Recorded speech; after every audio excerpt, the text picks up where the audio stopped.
जैसलमेर में केंद्रीय गृह मंत्री अमित शाह का भैरव सिंह राठौर से मुलाकात। भारत पाक युद्ध में निभा चुके हैं महत्वपूर्ण भूमिका। केंद्रीय मंत्री गजेंद्र सिंह शेखावत भी रहे मौजूद।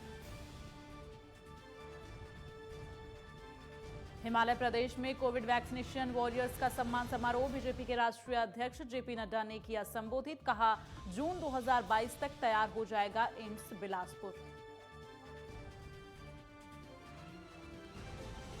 चंदौली में जनसभा को संबोधित करते हुए सीएम योगी आदित्यनाथ ने कहा, समाजवादी पार्टी ने राम भक्तों पर चलाई गोलियां, सपा आतंकवादियों की करती है पैरवी।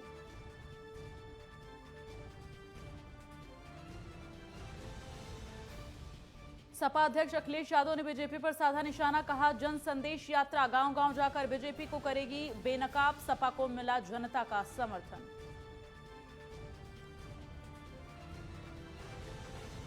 गोवा में दिल्ली के मुख्यमंत्री अरविंद केजरीवाल ने की प्रेस कॉन्फ्रेंस। कहा, आप पार्टी गोवा विकास के लिए तैयार है और गृह आधार योजना के तहत बढ़ाएंगे राशि।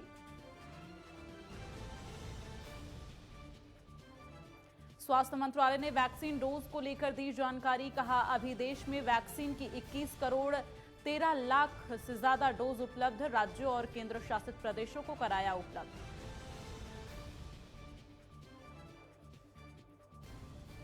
सबसे पश्चिमांचल लाइव के प्रायोजक हैं। दोनों के अलग हैं रंग, पर दोनों का एक अनोखा स्वाद। कमला पसंद। वंदे मातरम, आप देख रहे हैं नेटवर्क 10 और पश्चिमांचल लाइव के साथ मैं दीप्ति द्विवेदी। बुलंदशहर में फिल्मी अंदाज में हुए गोलीकांड से सनसनी फैल गई है। पूर्व ब्लॉक प्रमुख हाजी यूनुस ने, आपको बता दें, हाजी यूनुस के काफिले पर अंधाधुंध फायरिंग की गई और वहीं फायरिंग के मामले में ब्लॉक प्रमुख पति के सगे भतीजे के ऊपर फायरिंग कराने का आरोप लगा है। घटना का जल्द ही खुलासा कर आरोपियों की गिरफ्तारी के लिए एसपी संतोष कुमार सिंह ने पुलिस की 6 टीमें गठित कर दी हैं।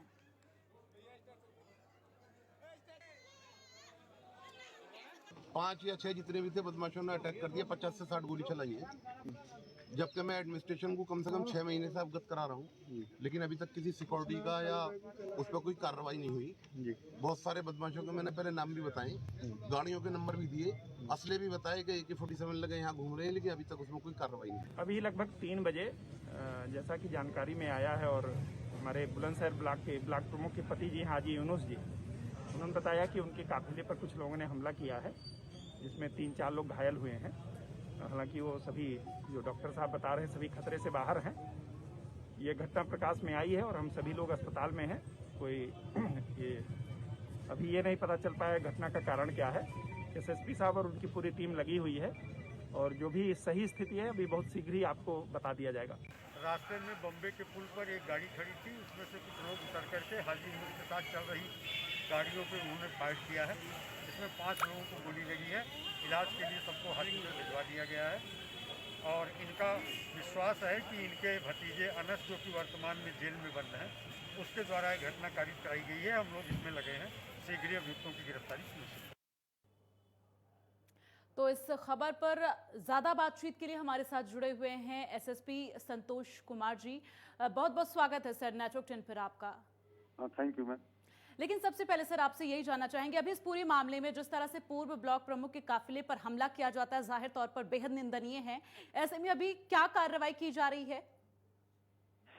ये प्रकरण पूरी तरह से पारिवारिक है और हाजी यूनुस, जिनके गाड़ियों के काफिले पर हमला किया गया है, इनके बड़े भाई हाजी अलीम थे, जिनकी हत्या हुई थी और उस हत्या के प्रकरण में CBCID जांच के बाद उनके बेटे अनस को जेल भेजा गया है, जो जेल में है इस समय, नोएडा जेल में। और हाजी यूनुस का मानना है कि लगातार वो जो है जेल के अंदर से ही इनके खिलाफ साजिश रच रहा था और उसी के द्वारा यह घटना कराई गई है। दोनों के बीच में प्रॉपर्टी के भी विवाद हैं, निजी रंजिश में पारिवारिक विवाद हैं। तो इस तरह से घटना हुई है, लेकिन हम लोगों के पास बहुत महत्वपूर्ण इनपुट इस प्रकरण में प्राप्त हुए हैं। उसके आधार पर हमारी पुलिस टीमें इस समय काम कर रही हैं और बहुत शीघ्र ही हम मुलजिमों तक पहुंच के गिरफ्तारी सुनिश्चित। ठीक है सर, लेकिन इस तरह की तस्वीरें लगातार बुलंदशहर में देखने को मिल रही हैं। ऐसे में पुलिसिंग व्यवस्था को चुस्त दुरुस्त करने के लिए आपके द्वारा क्या कुछ अभी कदम उठाए जा रहे हैं? मैं चाहूंगी आप जरा जनता को बताएं। देखिए, ये पहली घटना है। इस तरह की घटनाएं बिल्कुल 2 साल में कम से कम मैं कह सकता हूँ कि ये पहली इस तरह की घटना है जिसमें इस स्तर पर फायरिंग की घटना हुई है। अन्यथा इस जनपद में जितनी भी हत्या की घटनाएं पुरानी भी हैं, ज्यादातर डंडों से हैं, ईंट पत्थर से हैं, लेकिन ये घटना दुखद है, निंदनीय है और हम प्रयास कर रहे हैं पुनरावृत्ति इस तरह की घटनाओं की न हो और सही अभियुक्त को जेल भेजें। ठीक है, लेकिन सर मैं चाहूंगी आप जरा दर्शकों को बताएं कि इस तरह की घटना दोबारा ना हो सके, इसके लिए किस तरह से पुलिसिंग व्यवस्था को चुस्त दुरुस्त किया जा रहा है, और जो इस तरह के आरोपी हैं और जो हत्यारे हैं, इस तरह के आरोपियों पर लगाम कैसे लग पाएगी सर, उसके लिए क्या कुछ कोशिश की जा रही है? बुलंदशहर की जो पुलिस है, क्या कुछ व्यवस्था कर रखा है आपने? देखिए, जो साथी अपराधी हैं उनमें से हमने इस वर्ष लगभग 100 से अधिक अपराधियों के विरुद्ध गैंगस्टर की कार्रवाई की है, जो जेलों में निरुद्ध हैं। लेकिन अब एक घटना हुई है, इसमें भी जो लोग शामिल हैं, बहुत शीघ्र ही अधिकतम 24 घंटे 36 घंटे के भीतर हम उनकी गिरफ्तारी सुनिश्चित करेंगे और जेल भेजेंगे। ठीक है, तमाम बातचीत के लिए और नेटवर्क 10 के साथ जुड़ने के लिए संतोष कुमार सिंह जी बहुत बहुत धन्यवाद आपका। तो बुलंदशहर के एसएसपी थे, इन्होंने जानकारियां दी कि इस पूरे प्रकरण में लगातार कार्रवाई की जा रही है, 6 टीमें गठित की गई हैं और इसके साथ ही कार्रवाई जो है जारी है, और उन्होंने दावा भी किया कि 36 घंटे के अंदर जो है गिरफ्तारी भी सुनिश्चित की जाएगी। तो दीपांशु गुप्ता संवाददाता ज्यादा जानकारी के लिए जुड़े हैं हमारे साथ फोन लाइन पर। दीपांशु, जिस तरह से पूर्व ब्लॉक प्रमुख के काफिले पर हमला किया जाता है, ऐसे में अभी क्या कुछ कार्रवाई देखी जा रही है और हालत किस तरह से बताई जा रही है? दीप्ति, मैं आपको बता दूं कि पूर्व ब्लॉक प्रमुख के पति कोतवाली देहात भाईपुर दुराई के शादी समारोह से लौट रहे थे, जब इन पर हमला हुआ और इनका दावा है कि 50 से 60 बदमाशों ने हमला किया है। वहीं एसएसपी ने आरोपियों की गिरफ्तारी के लिए 6 टीमें गठित की हैं। घायलों को उपचार के लिए जिला चिकित्सालय ले जाया गया था। जिला चिकित्सालय में 3 लोगों की हालत को गंभीर देखते हुए हायर सेंटर के लिए रेफर किया गया। हालांकि पुलिस लगातार आरोपियों की गिरफ्तारी के लिए दबिश दे रही है। पुलिस का दावा है कि जल्दी घटना का राजफाश किया जाएगा। लेकिन आपको मैं बता दूं कि पूर्व ब्लॉक प्रमुख ने अपने ही भतीजे के ऊपर आरोप लगाए हैं, जो कि पहले से ही जेल में निरुद्ध है।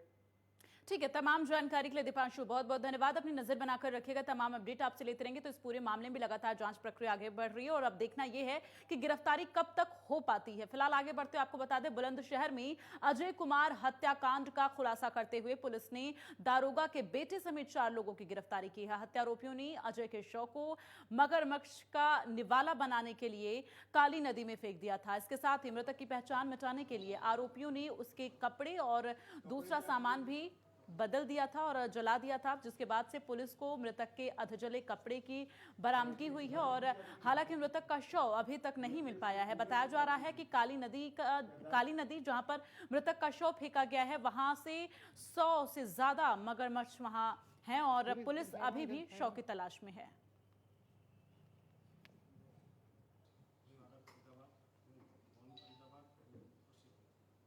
कपड़े क्या किए थे? क्षेत्र के सैकड़ों नागरिकों के सहयोग से प्रयास शव की बरामदगी का किया जा रहा है। पूरे प्रकरण में 4 अभियुक्त गोल्डी, शिवम, सुमित और हनी ये गिरफ्तार कर लिए गए हैं और इनसे आला कत्ल ब्लेड और मृतक का अर्धजला आधार कार्ड, अर्धजले कपड़ों के टुकड़े जो इन्होंने जलाए थे वो बरामद किए गए हैं। शेष 4 अभियुक्तों की गिरफ्तारी के लिए हमारी टीमें प्रयास कर रही हैं।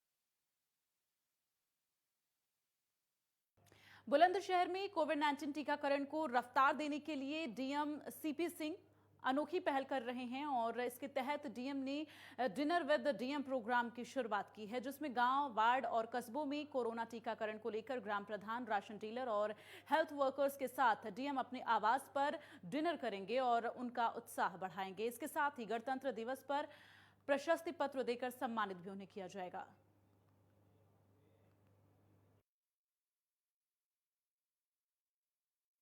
लेकर के अपने गांव का 100% मैंने अपने बुलंदशहर की सम्मानित जनता से अनुरोध किया है और यहाँ के सम्मानित जनप्रतिनिधि प्रधान जी लोगों से भी अनुरोध किया है कि वो अगर लीड लेकर के अपने गांव में 100% कोविड का टीकाकरण कराएंगे तो उनको मैं अपने सरकारी आवास पे बुलाऊंगा और उनके साथ मैं डिनर करूंगा, डिनर विद डीएम। ये मैंने अपने MOICs को भी कहा है, ये अन्य लोग जो राशन डीलर हैं या अन्य जो हमारे हेल्थ वर्कर लगे हुए हैं, मैंने सबसे अनुरोध किया है कि जो लीड लेकर के अपने गांव का 100% टीकाकरण कराएगा तो उसका डिनर विद डीएम होगा। इसके अलावा भी उनको सार्वजनिक मंचों से प्रशस्ति पत्र भी दिया जाएगा और सम्मानित भी किया जाएगा 26 जनवरी पर। और यहाँ वक्त एक छोटे से ब्रेक का हो चला है, जल्द हाजिर होंगे, आप देखते रहिए नेटवर्क 10।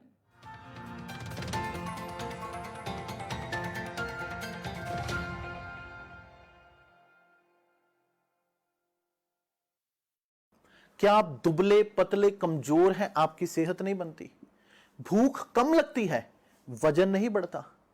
दरअसल मेन बात खाना पीना खाना नहीं है, मेन बात है खाया पिया लगना। और अगर खाया पिया लगेगा ही नहीं तो सेहत बनेगी कैसे?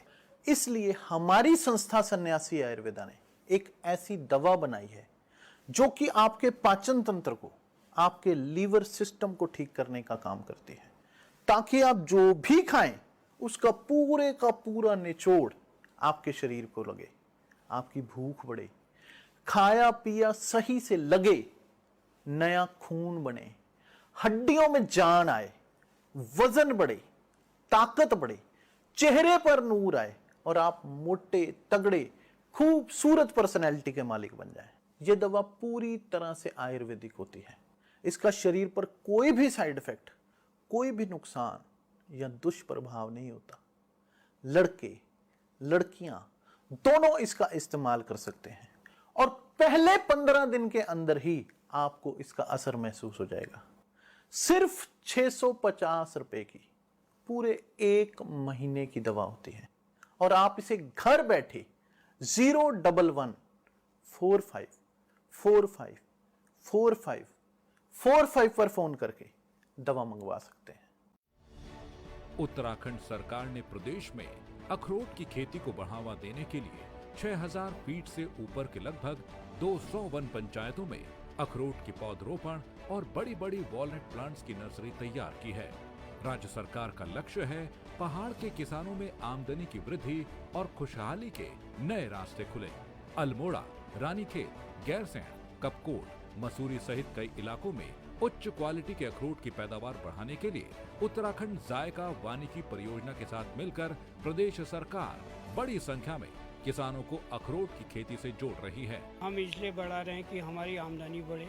अगर ऐसी उम्मीद है कि जल्दी फल आ जाएगा, 5 साल या 3 साल जब भी आएगा, तो उससे हमारी आमदनी बढ़ने का स्रोत है। प्रदेश सरकार की दूरदर्शी सोच का नतीजा है कि अब तक प्रदेश में रिकॉर्ड संख्या में बेहतरीन पौधों की नर्सरी तैयार की जा रही है। सिंचाई के लिए जल स्रोतों को तैयार किया जा रहा है और महिलाओं को खास तौर पर अखरोट के पौध के रोपण और रखरखाव की ट्रेनिंग दी जा रही है। प्रदेश में 4000 किसान 26,000 से ज्यादा पौधों के जरिए आज वॉलनट फार्मिंग कर रहे हैं। अखरोट उत्पादन के क्षेत्र में उत्तराखंड को नंबर 1 बनाने और किसानों की आमदनी में बढ़ोतरी कर उन्हें समृद्ध बनाने की दिशा में आगे बढ़ रही है उत्तराखंड सरकार। धामी सरकार का यही प्रयास किसानों का हो चहुमुखी विकास। अरे भगवान, क्या निहार रही हो? कुछ नहीं जी, सोच रही हूँ कि आज हम भी इस लायक हुए कि अपनी बेटी को अच्छे से विदा कर पाए, वरना मैं तो सोचती थी अपनी छोटी सी किसानी भी कर्ज के बोझ के तले दबी हुई है। कहाँ हम अपनी बिटिया को कुछ दे पाते। सच कह रही हो। वो तो भला हो सरकार की ईमानदार सोच का, जिसकी वजह से हमारे जैसे न जाने कितने किसानों का कर्जा माफ हो गया और पीएम किसान योजना से मिलने वाले पैसों की वजह से खाद पानी के लिए दोबारा किसी साहूकार से कर्जा नहीं लेना पड़ा। इसीलिए आज इज्जत से सर उठाकर जी पा रहे हैं। हाँ। गरीब को अनाज है वादा किया, किसान का कर्जा माफ, पिछले पेमेंट जो रोके थे किया गन्ने का बकाया सौ। अरे एम्स बनाए हैं, घर घर में पानी लाए हैं, गांव शहर की सड़कों को सबको चौचक बनवाए हैं, सबको चौचक बनवाए हैं। जो दिल्ली दूर होती थी अब उसको पास लाए हैं। पहले बर्थडे मनते थे अब श्रद्धा के दीप जलाए हैं, श्रद्धा के दीप जलाए हैं। बेटियां सुरक्षित भई, मिली खुशियां सभी को नई, खिली मुरझाए चेहरों पे मुस्कान है, भी आशाओं को एक नई उड़ान है। सोच ईमानदार, काम दमदार, छा गई योगी सरकार। सोच ईमानदार, काम दमदार। खुदी को आजमाया है, कोई अंदाज आया। तुम में भी मैं हूं, शुद्ध प्लस पान मसाला। उत्तराखंड की ग्रामीण महिलाएं आज पशुपालन और डेयरी उत्पादन से जुड़कर न सिर्फ खुद को आत्मनिर्भर बना रही हैं, बल्कि प्रदेश के विकास में भी बढ़ चढ़कर भागीदारी निभा रही हैं। उत्तराखंड सरकार और जायका वानिकी परियोजना ने ग्रामीण महिलाओं को डेयरी उद्योग से जोड़ने के लिए पहाड़ों में जगह जगह मिल्क कलेक्शन सेंटर खोले हैं, जहां दुग्ध व्यवसायी महिलाएं अब आसानी से दूध बेचकर अपनी आमदनी बढ़ा रही हैं। जब से यहाँ पर डेयरी खुली है तब से उन्हें यहाँ पर काफी समय की बचत भी मिलती है और यहाँ पर दूध के जो रेट है वो भी अच्छे दिए जा रहे हैं। उत्तराखंड सरकार के कुशल मार्गदर्शन में महिलाएं स्थानीय रोजगार को अपनाते हुए मिल्क प्रोडक्ट्स और कई उत्पाद तैयार कर रही हैं। पशुपालन, पहाड़ी अनाजों की खेती के साथ साथ अब डेयरी और दुग्ध उत्पादों से भी महिलाओं ने अपनी पहचान बनाई है। महिला सशक्तिकरण और स्वरोजगार का बेहतरीन उदाहरण बनी पहाड़ की महिलाएं कोरोना काल के बाद अपने लक्ष्य की ओर बढ़ते हुए मिल्क कलेक्शन सेंटर के सहयोग से पशुपालकों की आमदनी बढ़ाने में भी शानदार भूमिका निभा रही हैं। संतुष्टि, आत्मविश्वास और आत्मनिर्भरता की ये मुस्कुराती तस्वीरें पहचान बन रही हैं उत्तराखंड सरकार की कामयाबी की। उत्तराखंड सरकार के संग नारी सशक्तिकरण के बढ़ते कदम।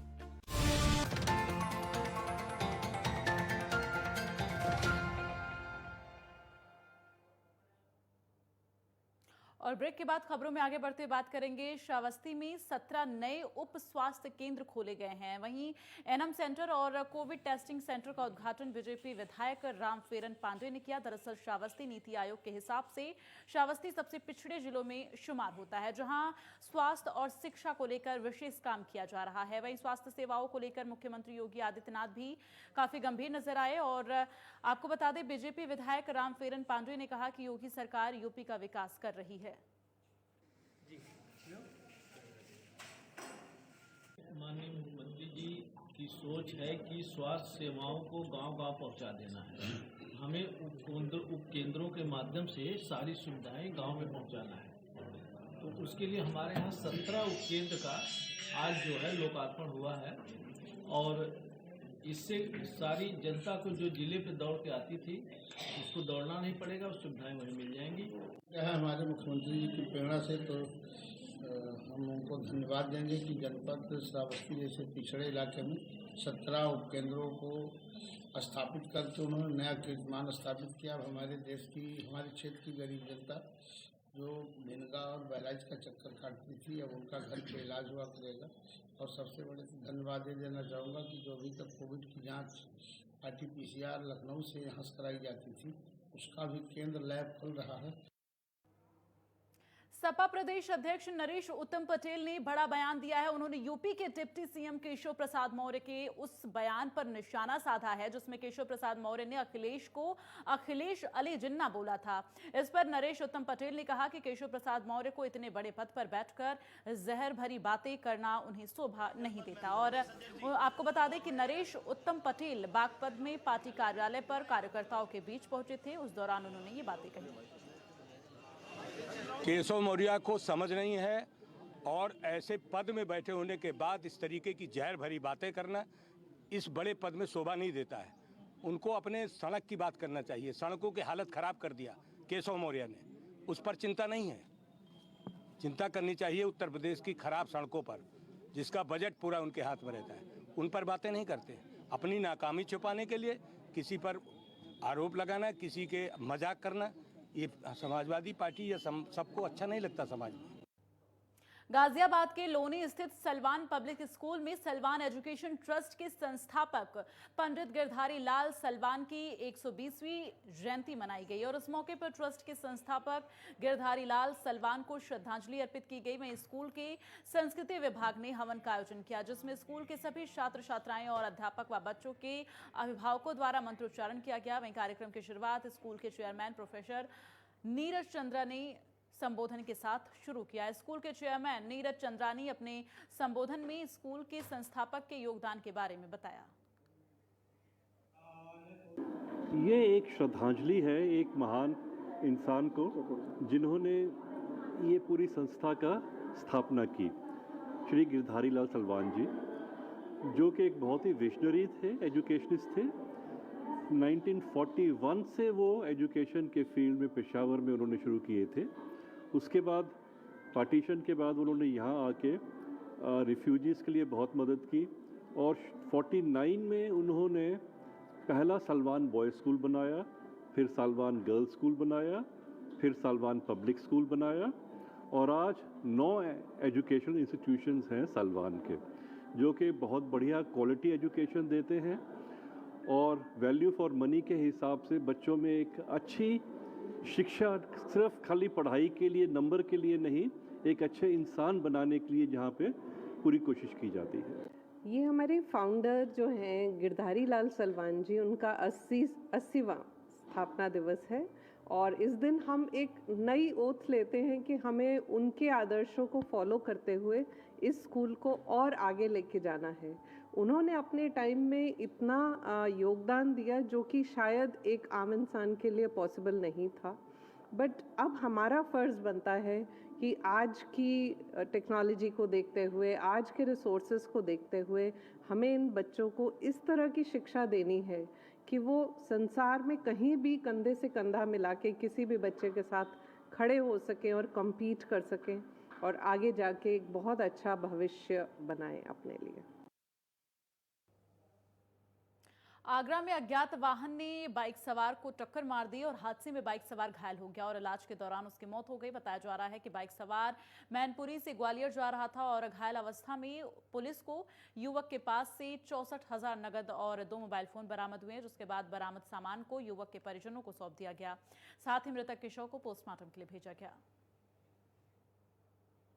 यूपी के शाहजहांपुर में शीघ्र ही जिले वासियों को नवनिर्मित शहीद संग्रहालय की सौगात मिलने वाली है। यूं तो उत्तर प्रदेश सरकार में कैबिनेट मंत्री सुरेश खन्ना जिले में विभिन्न विकास योजनाओं के लिए सदैव प्रयासरत रहते हैं, लेकिन भारत में शहीदों और क्रांतिकारियों के नाम से विख्यात शाहजहांपुर को विशेष रूप से शहीद संग्रहालय बनाकर एक और सौगात 19 दिसंबर को मिलने वाली है। नवनिर्मित शहीद संग्रहालय का निरीक्षण करने जिलाधिकारी इंद्र विक्रम सिंह पहुंचे और उन्होंने संबंधित कार्यदायी संस्थाओं के अधिकारियों और कर्मचारियों को 19 दिसंबर शहीद दिवस के मौके पर संग्रहालय को कंप्लीट कर जनपद वासियों को सुपुर्द करने के निर्देश दिए।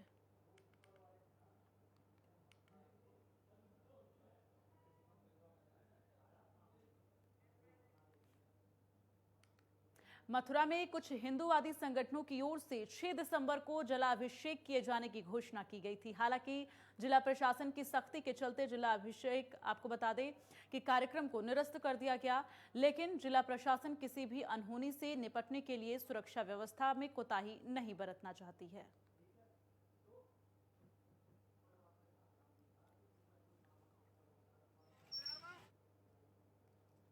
देखिए, डिफरेंट लेयर्स में सिक्योरिटी अरेंजमेंट्स किए गए हैं।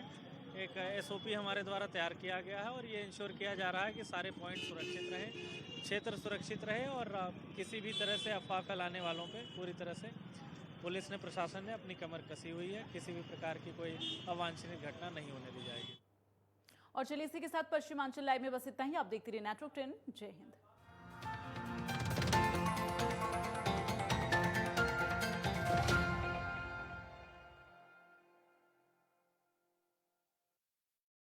क्या आप दुबले पतले कमजोर हैं, आपकी सेहत नहीं बनती, भूख कम लगती है, वजन नहीं बढ़ता? दरअसल मेन बात खाना पीना खाना नहीं है, मेन बात है खाया पिया लगना। और अगर खाया पिया लगेगा ही नहीं तो सेहत बनेगी कैसे? इसलिए हमारी संस्था सन्यासी आयुर्वेदा ने एक ऐसी दवा बनाई है जो कि आपके पाचन तंत्र को, आपके लीवर सिस्टम को ठीक करने का काम करती है, ताकि आप जो भी खाएं उसका पूरे का पूरा निचोड़ आपके शरीर को लगे, आपकी भूख बढ़े, खाया पिया सही से लगे, नया खून बने, हड्डियों में जान आए, वजन बढ़े, ताकत बढ़े, चेहरे पर नूर आए और आप मोटे तगड़े खूबसूरत पर्सनैलिटी के मालिक बन जाएं। यह दवा पूरी तरह से आयुर्वेदिक होती है।